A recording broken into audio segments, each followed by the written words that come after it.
white horses and ladies by the score, all dressed in satin and waiting by the door. Ooh, what a lucky man he was.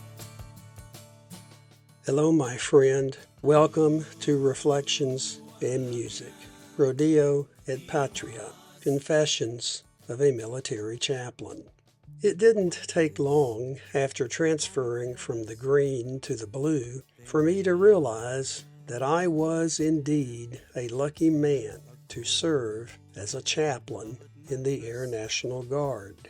In this new place of ministry, I had the opportunity to fly in airplanes, travel overseas, and no longer sleep in tents during field exercises. I traveled to Israel twice with the civil engineers from my base. One of the conditions of going on the trip was that I had to pitch in and do some physical labor, which was okay with me.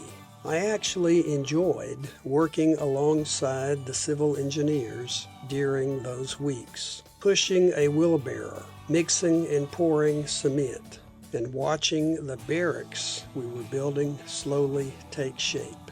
On the weekends, we took time to visit the sites in Jerusalem and Galilee, an experience that people from around the world pay thousands of dollars for. But thanks to the Air National Guard, I was actually getting paid to enjoy it. I also deployed to Gulfport, Mississippi after Hurricane Katrina and saw firsthand the devastating fury of Mother Nature across the landscape. It was extremely hot and humid along the Gulf Coast that time of year, so part of my ministry was simply delivering ice-cold water and offering words of encouragement to the soldiers and airmen working along the coast.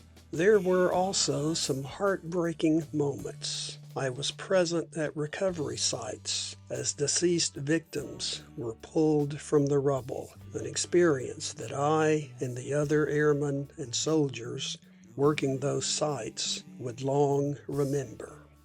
Although I never deployed to Iraq or Afghanistan after 9/11, many of the airmen from our base did. Watching them say goodbye to tearful spouses and crying children before boarding a waiting C-130 was one of the most heartbreaking scenes imaginable. Only the joy of their reunions upon returning home could match the intensity of those moments. To be present as a chaplain in both the sorrow of departure and the joy of reunion was hopefully a reminder of God's presence and care in every circumstance.